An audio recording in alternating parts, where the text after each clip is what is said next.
Master साहब कैसे?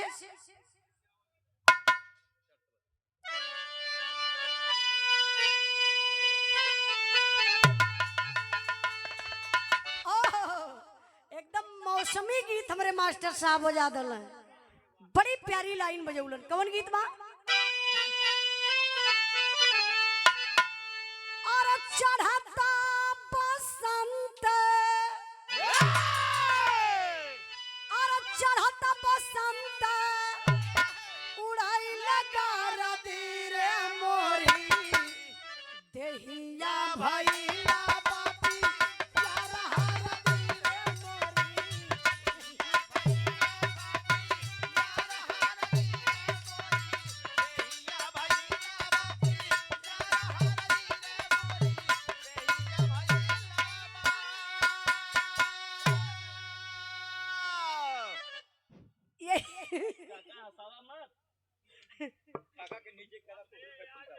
नहीं जब हम गावल तो यो गावे लगत ना दिखत ही हवे। खाली दादा बैठल नहीं गावल मत जाई गई है तो थोड़ा सा डिस्टर्ब होई। यही गीत के हम भी गंगा चैनल पर जब टीवी पर हमान के कार्यक्रम होत रहल तो हम गए प्रोमो काटे बदे। वाह ई प्रोमो का होला? देखा वही प्रोमो ना जल प्रोमो का मतलब होला प्रचार प्रसार। जब हम मुंबई में गईली प्रचार करे बदे तो ई गीत हमारे गुरुजी माननीय प्यारे लाल कवि जी लिखलन दिनेश लाल निरहुआ बदे। तो ई लाइन हम निरहु बदे गौले रही। कौन लाइन बा मास्टर साहब? और गंगा चैनल पे टायर लेखा, और गंगा चैनल पे टायर लेखा, और घिस दे हम हो तो के बिरहा मुकाबला में घिस दे हम हो तो के बिरहा मुकाबला में घिस दे हम हो तो के बिरहा मुकाबला।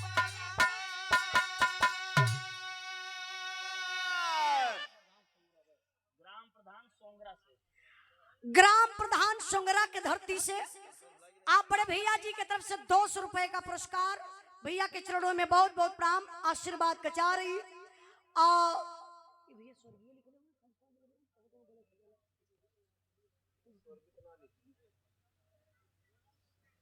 रूपा लिख रहे हो का लिख रहे हो अब ना समझ में था। इंद्रमणि यादव उनके पुत्र देवता दीन यादव जी की तरफ से बड़े भैया जी की तरफ से 200 रुपए का पुरस्कार। आपके चरणों में बहुत बहुत प्रणाम आशीर्वाद कचा रही। इतना हमार तर्ज रहल तनी बिरहा पर आप लोग ध्यान दें। बात तो समय का बाद जौने समय हनुमान जी जाय के जंगल में कथा सुनावत रहलन।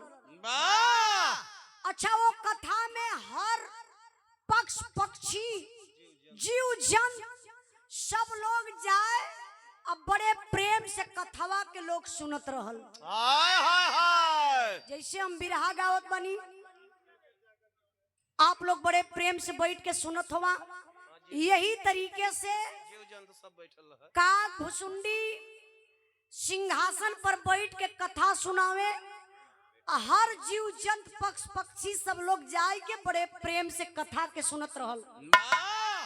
एक दिन का बात बा काग भुसुंडी बड़े जोश में आकर के कहने लगे कि अरे मेरे प्रिय भक्तों, जिस समय लक्ष्मण को शक्ति बाण लगा था उस समय हनुमान जी ने संजीवन बूटी लेने गए थे तो सूरज की 100 योजन ऊपर से अब हनुमान जी वही पीछे बैठल ललन तमतमाई के खड़ा हो गईलन, गुस्सा में लाल हो गईलन। कहला कथा बंद होनी चाहिए। अब लोग घबरा गए कि आखिरकार ई कथवा बंद काहे हुई। हनुमान जी कहला का घुसुंडी से कि हमके पहचानत हुआ हमके हैला। का घुसुंडी कहला पहचानत हैला भगवान का भक्त हनुमान हुआ। कहला हम हनुमान हैला जौने समय लक्ष्मण के शक्ति बाण लगल ओ समय हम गए लली संजीवन बूटी आने बदे तो सूरज से मिल के गईली, कहली अगर उग जाइबा तो तोके घोट जा, उगिया मत। ना समझ में आयल, पूरा पहाड़वा लेके हम चल दहली। तू हमरे प्रभु भगवान रामचंद्र जी का कथा झूठ सुनावत हुआ, गुस्सा में लाल हो गईलन।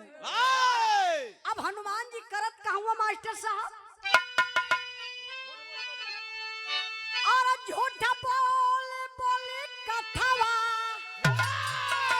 और झूठा बोली बोली कथावा, हाय सुनाव पापिया हो हमरे राम कई जातिया दो पापिया हो हमरे राम कई जातिया दो पापिया हो हमरे राम कई जातिया दो पापिया हो हमरे राम कई जातिया। छीट पार शादी दिहल फेंक दिहल पानिया,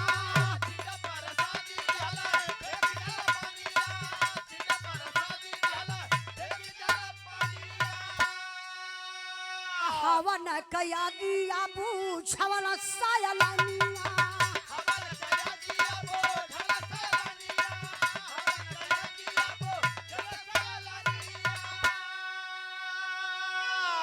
और खाली नफरत कया गिया, और खाली नफरत कया गिया, लगाव पापिया हो हमरे राम कई जातिया दो पापिया हो हमरे राम कई जातिया दो पापिया हो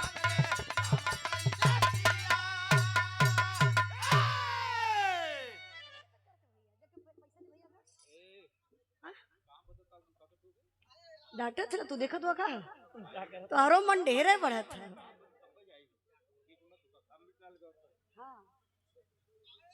देखी अमृतलाल गौतम 500 बड़े भैया जी के तरफ से 500 रुपया में से 100 रुपया हमके लेवे के बा,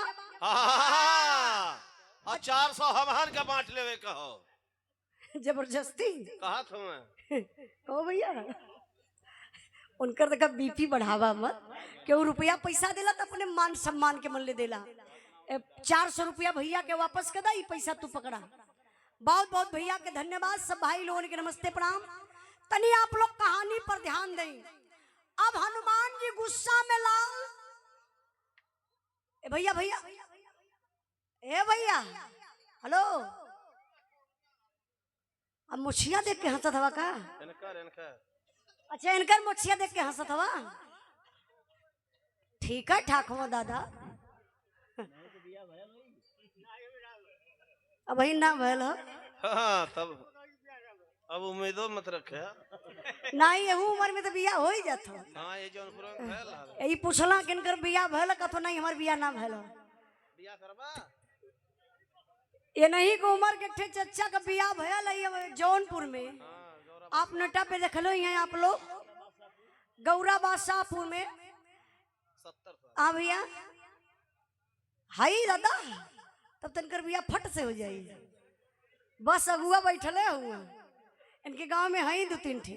हाँ, ये हमारे बचल है भाई। देखा, हम बताओ तो आप लोग नेट पे देख लो, ये 70 साल का बूढ़वा 35 साल की औरत से बियाह कर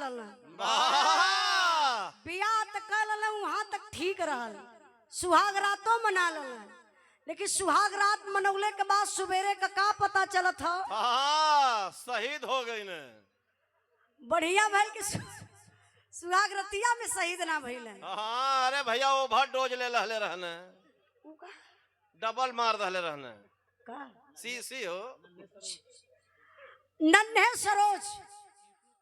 अच्छा, बहुत बहुत आपके धन्यवाद, यूट्यूब पर भैया देखत रहा है, आज सामने से देख के बड़ा खुश भइल है। बहुत बहुत दिल से धन्यवाद। ये 50 रुपए का पुरस्कार देके सम्मान के लिए सब भाई लोगों के नमस्ते प्रणाम। तनी आई बिरहा पर आप लोग ध्यान दें। हनुमान जी गुस्सा में लाल, अपने पोछिया से पूरा परसदिया जंगलवा भर छीट दहल, ओई हवनवा में पानी डाल के कथवा के भंग कर दहल। वहां से हनुमान जी भागल भागल अइलन भगवान रामचंद्र जी के पास, हाथ जोड़ना कहला प्रभु जी की जय हो। रोज काग भुसुंडी जंगल में कथा सुनावत रहलन त प्रभु जी राम रस बरसत रहल। हाय हाय हाय आज एकदम निराला झूठ कथा होत रहल। भगवान कहले कैला का हनुमान, हनुमान जी कहले प्रभु जी जहाँ आपका भक्ति गलत होई वहाँ हम आपका सच्चा भक्त बर्दाश्त कैसे करबे। बर्दाश्त ना कैली, कथवा के भंग कर रहली। भगवान राम कहले ओ मेरे भक्त हनुमान को घमंड हो गया, भरम हो गया। कहले ए हनुमान बहुत बड़ी गलती कैला, जवन कथा के भंग कैला, सुना तो के बहुत बड़ा पाप लग गल। आई के हमसे बता दला, हमके सुनले के नातकारे पाप लग गल। कहल जला बाबू पाप करने वाला ही पापी नहीं होता है, पाप को देखने वाला, पाप को सुनने वाला आधा पाप को बांट लेता है। भैया भैया क्या बात है, राम सिंगारे भैया ना, बहुत बहुत धन्यवाद भैया। हमारे बड़े भैया राम सिंगारे यादव जी, बहुत दिन से भैया को इच्छा रहा कि उजाला का कार्यक्रम अपने घरे जरूर कराई।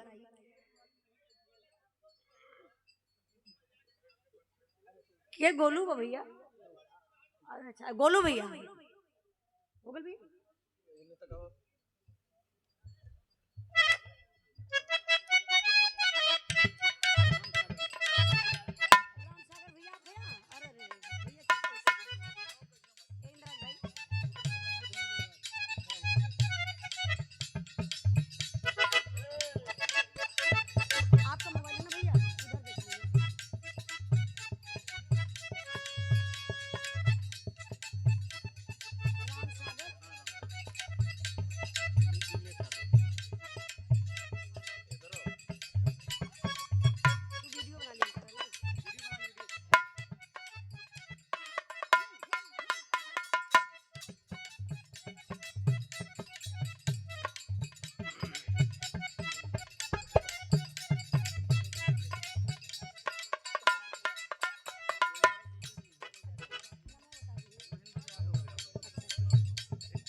देखिए अरे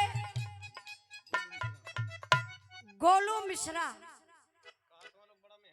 बड़ा मेहनती हुआ भैया, गोलू मिश्रा भैया मेहनत करन तो देह ना धाय पौने। सही बात है, मेहनती आदमी बड़ा दुबला पतला होला। जानत हो जितना खा कैलोरी होके उतना खट देबा तब तो समझला कि ठीक ठाक तोर शरीर रही, लेकिन शरीर से कैलोरी ना निकली तो फिर वह मोटापा बढ़ी। और भैया भैया प्रणाम प्रणाम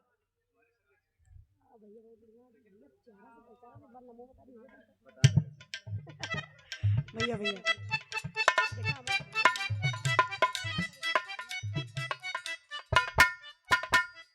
देखी सम्मान कैलन।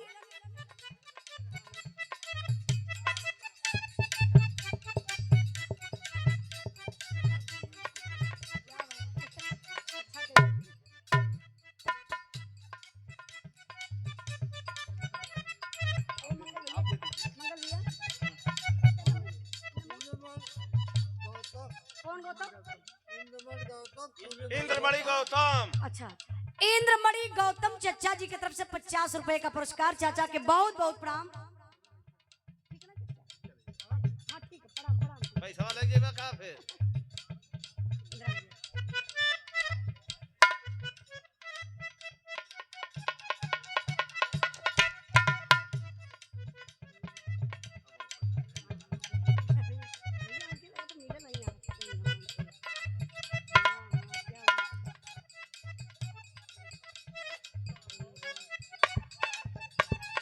देखिए बड़े ही सम्मानित व्यक्ति हमारे बड़े भैया आप सबके बीच में रात दिन चलने का काम करते हैं, जो समाज के सेवा में तत्पर तैयार रहते हैं। आप कृष्ण प्रताप यादव, अधिवक्ता हाई कोर्ट इलाहाबाद, भावी जिला पंचायत सदस्य प्रत्याशी हमारे बड़े भैया, वार्ड नंबर 52 से एक बार जोरदार ताली बजा के आप लोग स्वागत सम्मान करिए भैया के। बड़े ही सम्मानित व्यक्ति, बड़ा ही मान सम्मान भैया की तरफ से मिलता है।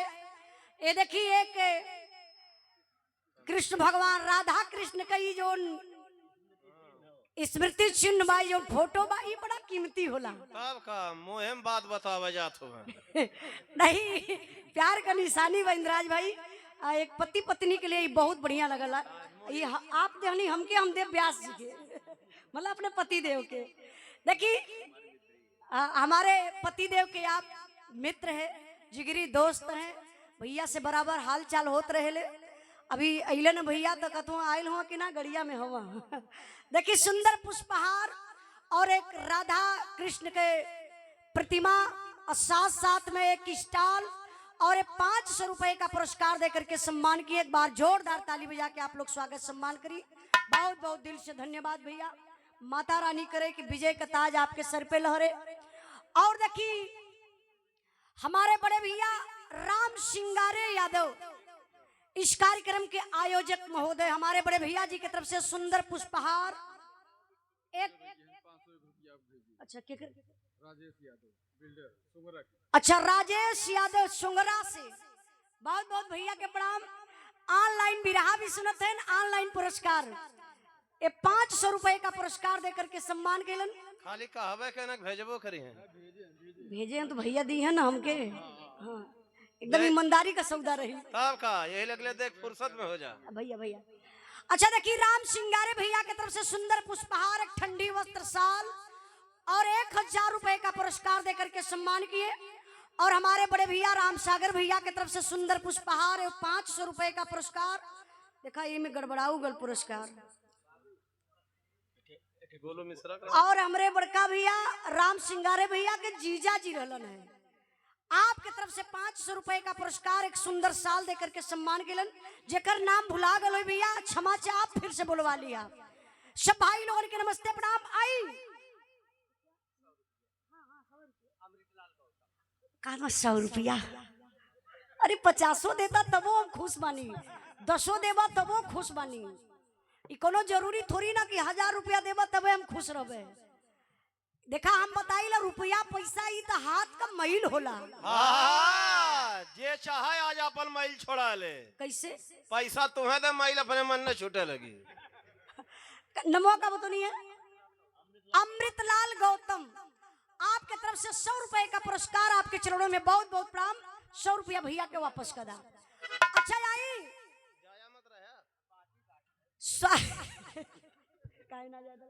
कायन के ना जाए देते। अरे रही तो 100 रुपया दी हैं। दुनिया बड़े आगे बा, अपने अपने चलाकी में सब रहेला। अच्छा हमारे बिरहवा कहाँ पहुंचल लिए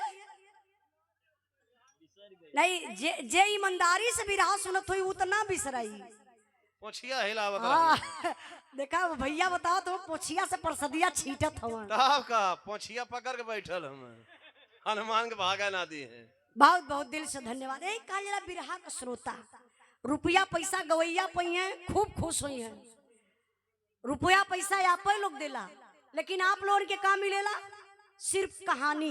अरे भैया यह लोग जूतवा चप्पल देला का चाहत होगा।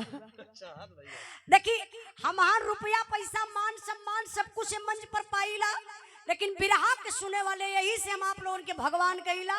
आप लोग यहाँ से जाला तो सिर्फ एक कहानी लेके जाला, यही लिए आप लोगों का विशेष ध्यान कहानी पर रहे और रुपया पैसा पे ध्यान तमान खरीबे करे। मुलायम यादव डाही से बड़े भैया जी की तरफ से 100 रुपए का पुरस्कार, बहुत बहुत धन्यवाद प्रणाम। आइए देखिए बिरहा पर ध्यान दें। हनुमान जी गुस्सा में लाल प्रसादी छीट के हवन में पानी डाल के भागल भागल भगवान रामचंद्र जी के पास गईलन, हाथ जोड़ के कहलन कि प्रभु जी वही जंगलवा में काग भुसुंडी कथा सुनावत रहला, एकदम निराले झूठ। भगवान समझ गए कि ओ मेरे भक्त हनुमान को भरम हो गया, घमंड हो गया। कि हनुमान जी कहीं भी भक्ति होती है तो सच्ची भक्ति होती है, गलती कैला तो के पाप लग गल जो प्रसादी के छीट के हवन के बुझा के अइला है। हनुमान जी कांपे लगल, कहले प्रभु जी हमके पाप लग गल। भगवान राम कहले तो ही के ना, उ आई के हमसे कह डाला, हम सुन लहली, सुनले के नाते आधा पपवा हमके लग गया। हनुमान जी कहले कि प्रभु जी पपवा धोवल कैसे जाई, पपवा खत्म कैसे होई। तब भगवान रामचंद्र जी एगो बात कहले। अच्छा का कहत हो मास्टर साहब, तर्ज बदल गई।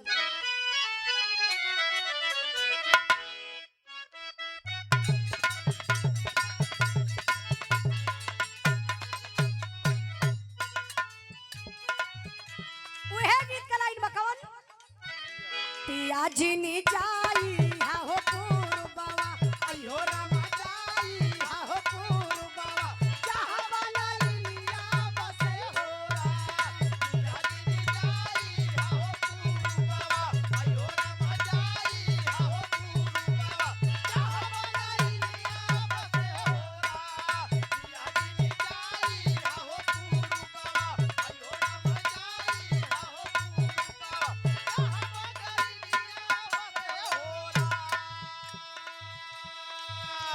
ई तो तर्ज बा, लेकिन बिरहा में भाव बा, भाव पर आप लोग ध्यान दई। भगवान रामचंद्र जी हनुमान जी से कहलन, कहले कि पाप ऐसे ना धोवाई, चला सरजू जी में स्नान करके पाप के धो लिहल जा। आगे आगे भगवान रामचंद्र जी, पीछे पीछे हनुमान जी सरजू जी के घाट पर पहुंचलन। तब का भेल मास्टर साहब, बोले प्रभु सोना सोना कपिया, अयो रामा सोना सोना कपिया, चला चली सरजू नहाए ना। बोले प्रभु सोना सोना कपिया, अयो रामा सोना सोना कपिया, चला चली सरजू नहाए ना। बोले प्रभु सोना सोना कपिया, अयो रामा सोना सोना कपिया,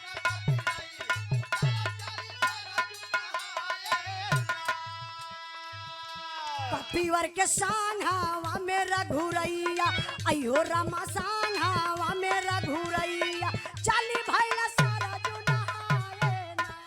कपीवर के सांघावा मेरा घुरैया, अयो रामा सांघावा मेरा घुरैया, चली भैया सरजू नहाए ना। कपीवर के सांघावा मेरा घुरैया, अयो रामा सांघावा मेरा घुरैया, चली भैया सरजू नहाए।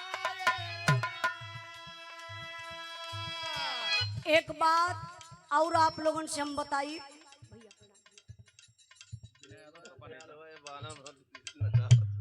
आप विनय यादव समाजवादी पार्टी के नेता, हमारे बड़े भैया जी की तरफ से सुंदर पुष्पहार और 500 रुपए का पुरस्कार देकर के सम्मान किए। विनय यादव समाजवादी पार्टी के नेता हैं, हमारे भैया की तरफ से बहुत बहुत धन्यवाद, प्रणाम। एक बार जोरदार ताली बजा के आप लोग स्वागत सम्मान करी। तलिया सभी बजा लियल करा, आपो लोगों से कहत हैला, हम कहिला कि जे ताली ना बजाई अगले जन्म में घूम घूम के बजाई। कहाँ लोग बजाई? रेलवे स्टेशन पे। कैसे लोग बजाई? इतना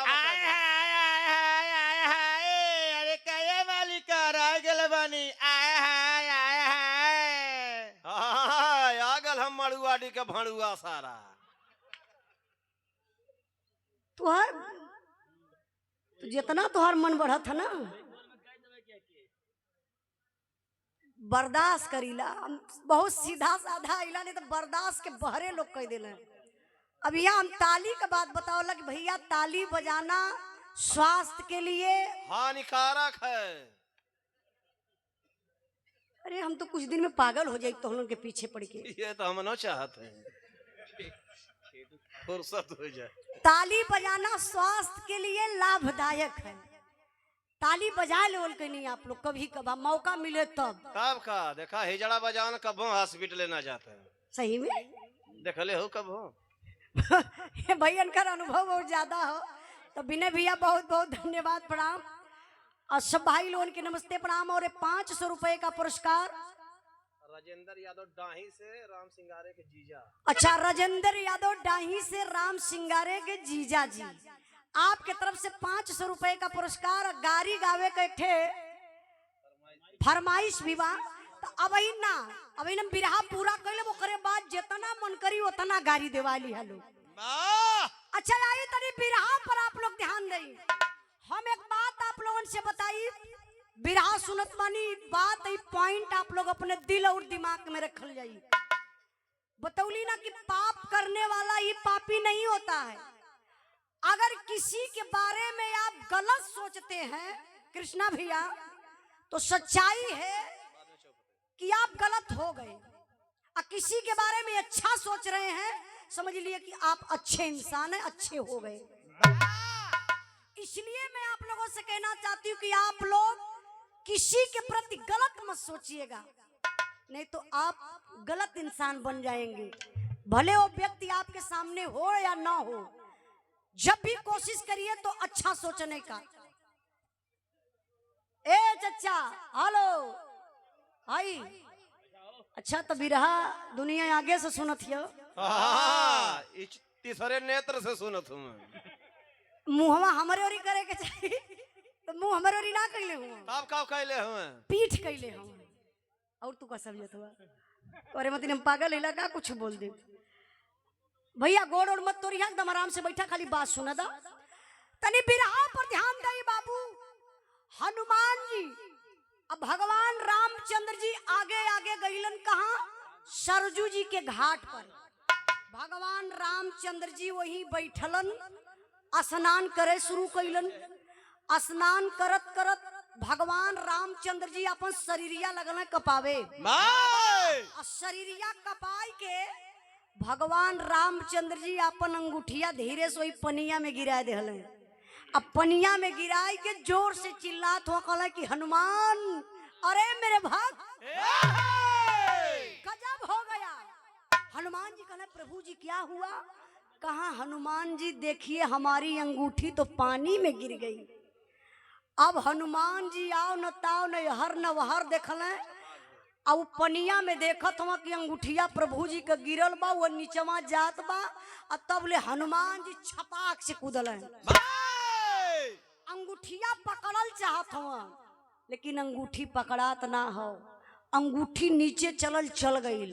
अंगूठी पहुंचल कहा मास्टर साहब?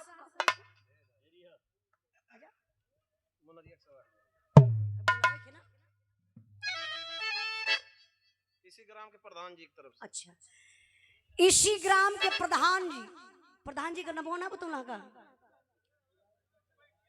प्रधान जी की तरफ से 51 रुपए का पुरस्कार। प्रधान जी के चरणों में बहुत बहुत प्रणाम, आशीर्वाद का चाह रही। तनी ध्यान दे बाबू, अंगूठी नीचे गई पतालपुरी में।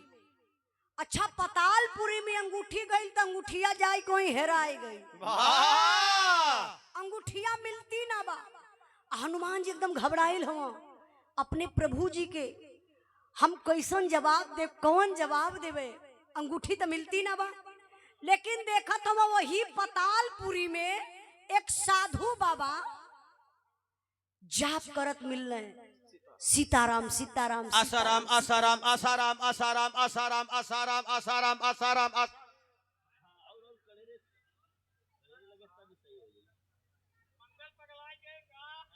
अरे भैया इनके कम मत समझा। जब ले आसाराम का भक्ति खूब जोरा पर चल रहा, तब ले दोनों परनिया खूब पूजा पाठ कैल। जब वो गंदी हरकत में पकड़ा गई ना, जेले में चल गई ना, चच्चा जानत हुआ दोनों परनिया मिल के आसाराम का फोटोआ ले जाके बेडरूम में टांग दे। किरतिया भर देख के ही ललचा है। ऐसा ऐसा तो भक्त लोग हुआ, आपका ये दोनों जने भक्त हुआ। हाँ ये अब प्रेमचंद भाई भक्ति में चल गए हूँ, खत्म हो ही जाइए। अरे भैया इनकर बहुत गुण खराब हो। बिरहा पर ध्यान दई। अब हनुमान जी के हिम्मत आई कि अरे मेरे प्रभु भगवान रामचंद्र का कोई भक्त यहाँ भी है क्या जो सीताराम सीताराम कर रहा है? हनुमान जी गई ऐसे खड़ा भइल, कहना कि प्रभु जी की जय हो, मैं भगवान राम का भक्त हनुमान हूँ, मुझे क्षमा करिएगा, आप भक्ति में लीन है, मैं थोड़ा डिस्टर्ब आपको कर रहा हूँ। साधु बाबा कहा हाँ बच्चा बोलो, क्या डिस्टर्ब, क्या बात है, क्या डिस्टर्ब करना चाहते हो। हनुमान जी कहले कि प्रभु जी, हमारे प्रभु भगवान रामचंद्र जी के एगो अंगूठी आइल है, आप देखली है का। वाह साधु बाबा कहले बचवा जाओ, वो देखा सामने घड़ीला लौकात बा, ओई घड़ीला में आई के गिरल बा, जईबा घड़ीलवा में हथवा डलबा, अंगूठिया पा जईबा। हनुमान जी गईले वही घड़ीला में हाथ डलले, और जब हनुमान जी घड़ीलवा में हथवा डालत हुआ तब का भल मास्टर साहब।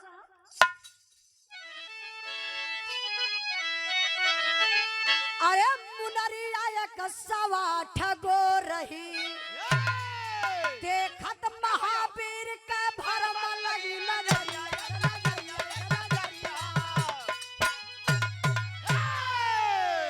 मुनरिया 108 गो रही, देखत महावीर का भरम लगी नजरिया। हनुमान जी घड़ीला में हाथ डलले, अंगूठिया निकलले, तो एगो अंगूठी ना 108 गो अंगूठी निकलल। गजब तई हो गल कि प्रभु भगवान रामचंद्र जी का एगो अंगूठी गई, अब पतालपुरी में जाई को घड़ीला में 108 गो अंगूठी कैसे हो गई। भर यजुरी अंगूठी, सब पर राम राम लिखल बा। हनुमान जी समझ ना पौले कि कौन अंगूठिया या बहिन काइल है।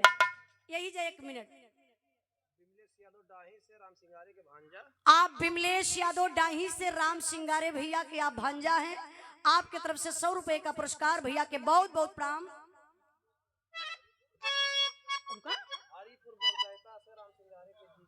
आप हरिपुर बजेता से राम सिंगारे के जीजा जी कमलेश यादव जी की तरफ से 500 रुपए का पुरस्कार, आपके चरणों में बहुत बहुत प्रणाम, आशीर्वाद का चाह रही। और देखिए ओम प्रकाश यादव डाही के धरती से मंगल और इंद्राज भाई नोक झोंक कराए। अरे वाह भैया, तू मरिए करावल चाहत हवा। अरे होलिया ऐसा लोग गाय के बवाल कैले रहना कि हम सुल्ला सपाटा करौली है। एक दिन बवाल बहुत हो गल हो, लेकिन चलिए अगर आप लोगों की इच्छा तो हो जाई। हाँ भाई देखा आप लोग एंजॉय करे बदियाल है, तो हमान का फर्ज भी बनेला कि आप लोगों का फरमाई सामान पूरा करी। अब इन बिरहा चला तकरे बाद अब इन जईबा ना ना बस बैठल ला कुल होई। 100 रुपए का पुरस्कार राम सिंगारे यादव भैया की तरफ से बहुत बहुत धन्यवाद प्रणाम। तनी आई बिरहा पर ध्यान देई। अब हनुमान जी का कैलन, अंगूठी देखत हम सब पे राम राम लिखल बा, 108 गो अंगूठी, अकुल अंगूठिया एक तरीके का समझ में ना आयल। हनुमान जी 108 गो अंगूठिया के लेके अइले वही साधु जी के पास, कहला हे प्रभु जी जो न वहीन का अंगूठिया आइल है वही के आप निकाल के दे दी है यार। अब साधु बाबा वही अंगूठी के निकाल के हनुमान जी के देहले, और जो 107 गो अंगूठी रहल हनुमान जी वही घड़ीला में रख दल। आ एक अंगूठी लेके अइलन तो भगवान रामचंद्र जी से कहलन का मास्टर साहब,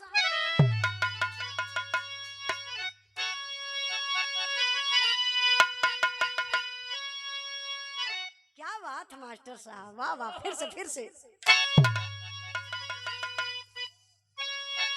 और झूलने पे उड़नी, और झूलने पे उड़नी जहाज उड़ादा, हमार पाय जब राजा हीरा जड़ादा, हमार पाय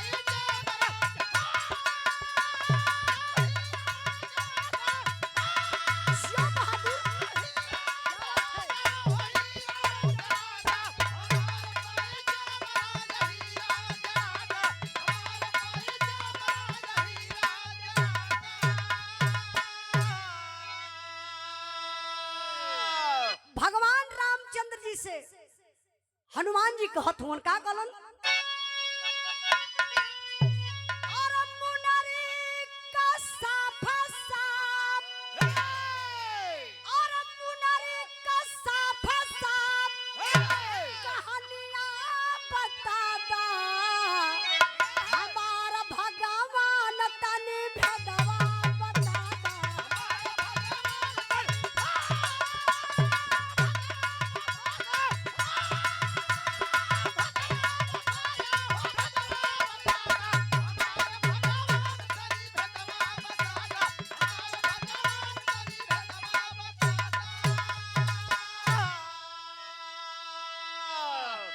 अरे मुनरी खोजे में हम खुद ही हेरैली 108 मुनरी हो हम के भेटैली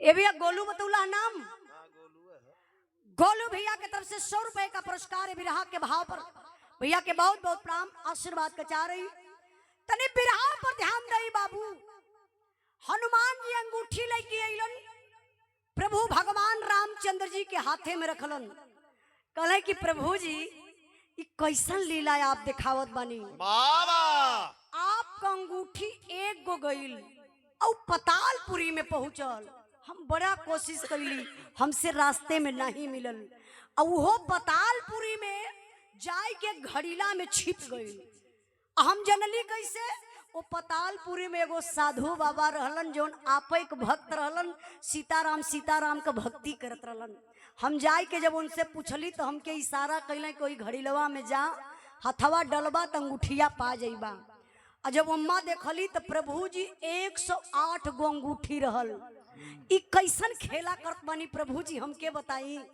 भगवान रामचंद्र जी जब इतनी बात सुनलन तो कैलन का मास्टर साहब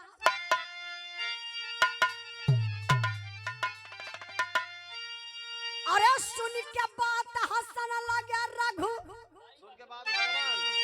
अरे सुन के बात भगवान हंसन लगे रघुराई बाके बजरंगी थोड़े जल में गईला तू तराई बाके बजरंगी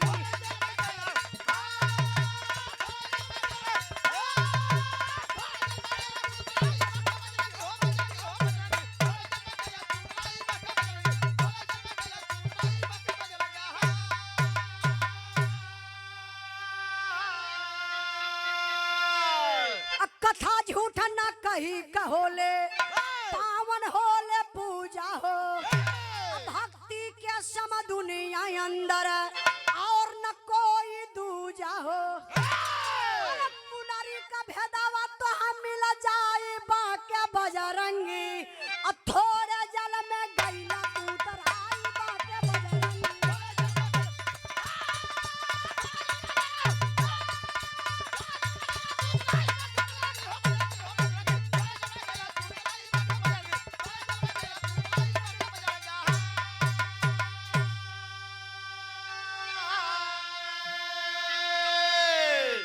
दिनेश भैया बड़ा लेट देखी हमारे बड़े भैया दिनेश लाल यादव जी जो जौनपुर की धरती से चलकर आए हैं बिरहा में बहुत बड़ा योगदान बा अच्छा दिनेश भैया हमके पता ना रहा कि आप आयल हुआ हमके बाद में पता चलल है राम सिंगारे भैया जाए के कहला कि दिनेश भैया भी अवत है हम कहिए भाई ना आप मुंबई में बड़ा हमारे बड़े भैया हैं जो जौनपुर की धरती से चलकर आए हैं बहुत बिरहा जगत में हमार सहयोग भैया कैले हुआ मुंबई से लेके यूपी तक समाजवादी पार्टी के बहुत अच्छे नेता भी हैं जो आप सबके बीच में रात दिन चलने का काम करते हैं आप दिनेश लाल यादव जी एक बार जोरदार ताली बजा के आप लोग स्वागत सम्मान करिए हम चाहते भैया का मुंह स्वागत कर दी राम सिंगारे भाई अच्छा बिमलेश यादव राम सिंगारे भैया के भाई के अच्छा भाईने हम अब क्लियर हो गल ना राम सिंगारे भैया के भाईने बिमलेश भैया 100 रुपए का पुरस्कार देके सम्मान के लिए बहुत बहुत धन्यवाद तुम मत दिया माला वाला हम अरे हम आपके बेटा नहीं भैया धन्यवाद धन्यवाद भैया देखिए बड़ा ही प्यार दुलार सम्मान मिलता है पारिवारिक संबंध बा जितना भी कार्यक्रम रहे हमारे दिनेश भैया का सबसे पहला प्रेमचंद भैया सबसे पहला प्रोग्राम मतलब उजाला, उजाला के बाद चाहे क्यों रहे थे। अब तो आपो आ गिला यही लाइनिया में नहीं आप रामा भैया देखिए नाराज हो गिला कहा प्रेमचंद भैया। ए इंद्राज भाई प्रेमचंद भैया यार नाराज होते हो तो बोलते ना हुआ। बीरापुर से दिनेश यादव बीडीसी। अच्छा बीरापुर से दिनेश यादव बीडीसी भैया की तरफ से 200 रुपए का पुरस्कार। और हमारे दिनेश भैया की तरफ से मुंबई से चलकर आए इसी कार्यक्रम के लिए सुंदर पुष्पहार और 500 रुपए का पुरस्कार देकर के सम्मान किए। एक बार जोरदार ताली बजा के आप लोग स्वागत सम्मान करिए। बहुत बहुत भैया के प्रणाम। अच्छा हाँ बनारस बॉर्डर है ना तो हम जौनपुरे में समझीला पिंडरा बनारस। अच्छा मास्टर साहब वही जहाँ जौनपुर और बनारस का बॉर्डर बा वही पर भैया का घर बा। तो अब वही तक ना हम हमेशा समझीला कि आप जौनपुरे में हुआ आधा खेत तो आपका जौनपुरे में बा। बहुत बहुत भैया के प्रणाम। सब भाई लोगों के नमस्ते प्रणाम। आप राम सिंगारे यादव प्रधान पद के उम्मीदवार हमारे बड़े भैया जी की तरफ से बहुत अच्छे इंसान आप हैं। दिल का बहुत साफ इंसान भैया हुआ वाकई में बहुत अच्छा लगा आपसे मिलके। ये 500 रुपए का पुरस्कार देकर के सम्मान किए। बहुत बहुत भैया के प्रणाम। आशीर्वाद बनल रहे। ये भैया ये अपने ही मेहरारू से बतियाओ तो के और से तो हरे है ना दूसरे से अमृतलाल गौतम भैया ने कर मेहरारू तक वीडियो कॉल पे है। हाँ तो हमसे बात करावा हमसे। इन्हीं के दे दिया इन्हीं के। आई तनी बिरहा पर ध्यान दई। अब हनुमान जी का बात भगवान रामचंद्र जी सुनल खखाई के हंसे लगलन।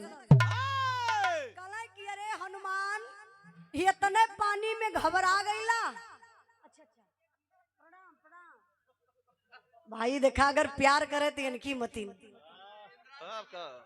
हाँ हाँ मेहरारू के अगर प्यार करे हाँ तो इनकी मती राती भगा दे अपने सुते हैं आराम से।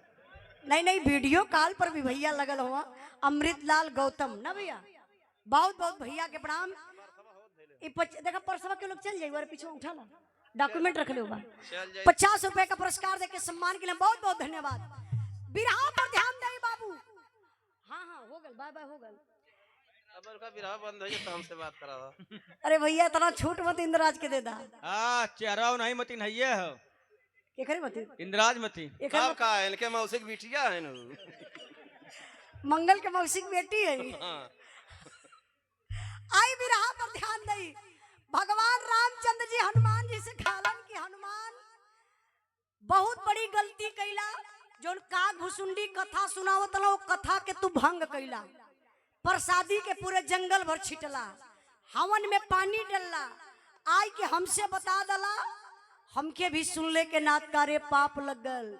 लेकिन इस सच्चाई तोहके दिखावे बदे इतनी बड़ी हमके भूमिका बनावे के पड़ल। 108 प्रमाण में भगवान रामचंद्र जी हनुमान जी के सच्चाई बतावत हमें जो जंगल में कथा होत रहल सही रहल कि झूठ। कैसे मास्टर साहब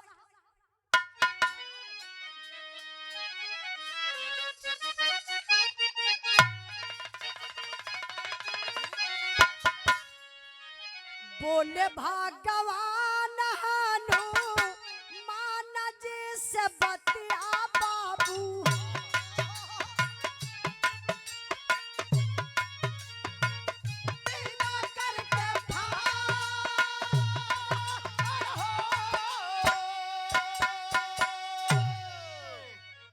बड़ी इंपॉर्टेंट लाइन बा।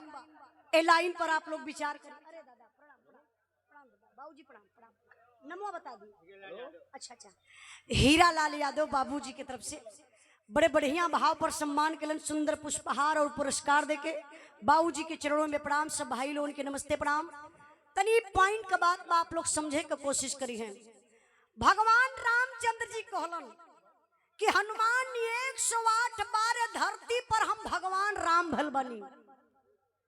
ए धरती पर 108 बार तू हनुमान भल हुआ। 108 बार रावण सीता के चुरौले बा।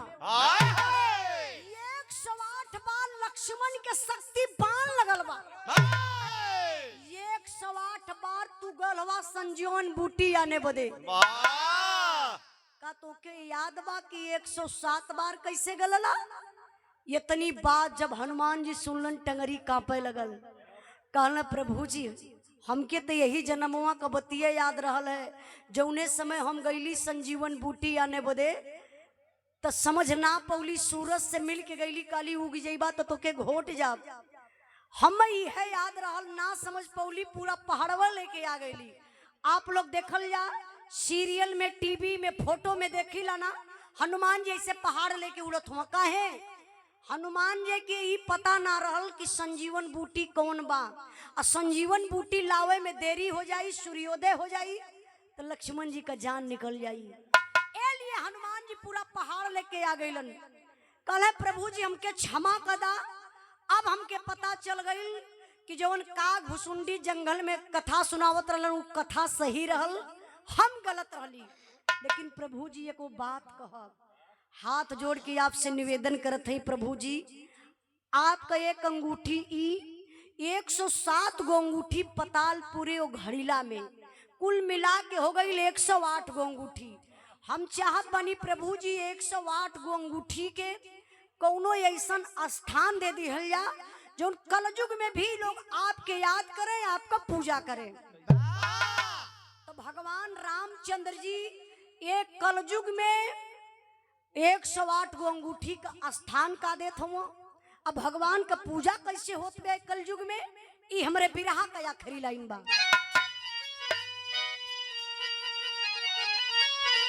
अरे 108 मुनारे मनाई गइल कलयुग भई में कंठी बन पूजाई गइल।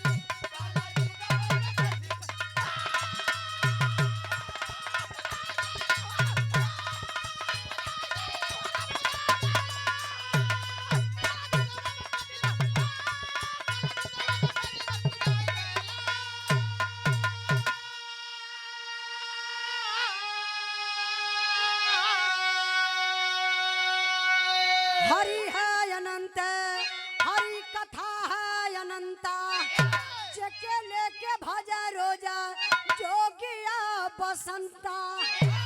अरे साधनवा भक्ति लहराई गई, कलयुग में कंठी बन पूजाई गई।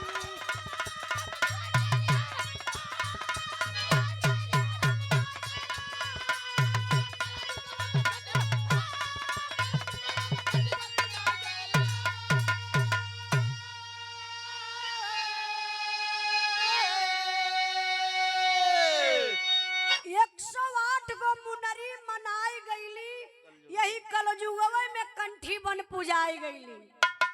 हरि है अनंत, हरि कथा है अनंता, जेके लेके भजे रोज जोगी ओ बसंता। 108 गो अंगूठी के भगवान रामचंद्र जी एक कलयुग में स्थान का दलन। 108 गो दाना का माला, जेके लोग कहिला रुद्राक्ष का माला चाहे तुलसी का माला कहीं। आप लोग देखल करिए। अच्छा अच्छा, छोटे तिवारी, अच्छा सागर भैया का ना, तो तिवारी का हाथ हुआ है मां। सागर भैया की तरफ से बिरहा पर खुश होकर के 500 रुपए का पुरस्कार देकर के सम्मान केलन। भैया के चरणों में बहुत बहुत प्रणाम। और 200 रुपया के कर भैया छोटे तिवारी, बोके मिश्रा। अच्छा अच्छा, बोके मिश्रा जी की तरफ से। बोके भैया हमारे बोले में अगर गलती हो जाई तया के अपन पैसा ले जाया, काहे अब तुरंत सही हो जाई। ऐसे सही होता तो बहुत कुछ सही हो जाई। बोके तिवारी जी की तरफ से 200 रुपए का पुरस्कार और सागर भैया की तरफ से 500 रुपए का पुरस्कार। बहुत बहुत धन्यवाद, प्रणाम। परियाई बिरहा पर ध्यान दें। 108 को दाना का माला होला, जे भाई के घरे हो जाए के देख लिया जाई। घरे ना होई तो मंदिर पर जरूर होई। राम सिंगारे भैया मंदिर पर 108 को दाना का माला जरूर होई। अच्छा आप लोग देख लिए जाइए, अगर 107 को दाना का माला हो तो लक्ष्मण का माला हो। काहे वो छोट हुआ थे कम रही उनका। रामायण लिखे बैठल नहीं भैया, हम जो बताओ लो के सही बनिया। 107 को दाना का माला बा तो नकली माला बा, उससे भगवान का भक्ति पूरा कबो न होई। 109 गो दाना का माला बा। हाँ तो सीता जी का माला है, उ गए मेहरारून का रक्षण ज्यादा है। आज रामायण लिखाई जाई दिनेश भैया लिखत हम 109 गो दाना का माला बा तो वो नकली बा। जब तक कि 108 गो दाना का माला ना बा उस सच्चा माला ना हो सकेला। अपने हिंदू धर्म में आप लोग देखिला भोर में स्नान कैला के बाद लेके वही के लोग जाप करेला श्री श्री 108 वाह श्री श्री 108 अपने हिंदू धर्म में लिखाला। अब मुसलमान धर्म में का लिखाला पता 786। अगर आप लोगों से कभी केहू पूछ ले कि श्री श्री 108 हिंदू भाई लोग काहे बदे लिखलन तो आप लोग तुरंत हमार बिरहा याद कर लिया। ओ उजाला एक बार रामायण से बिरहा गाई के बतावत रहनी कि श्री श्री 108 ए लिए लिखाला जो भगवान रामचंद्र जी के बनावल माला बा जो कलयुग में आज भी भगवान रामचंद्र जी का पूजा होत बा। तो ये हमारे रामायण का नई खोज रहल कुछ गावे बजावे में गलती भइल होई तो आप लोग क्षमा करने के कष्ट करिएगा। देखा इनकर तो दुनिया खोई गई है। आ बिरहा का आखिरी लाइन में आखिरी भाव बा मास्टर साहब।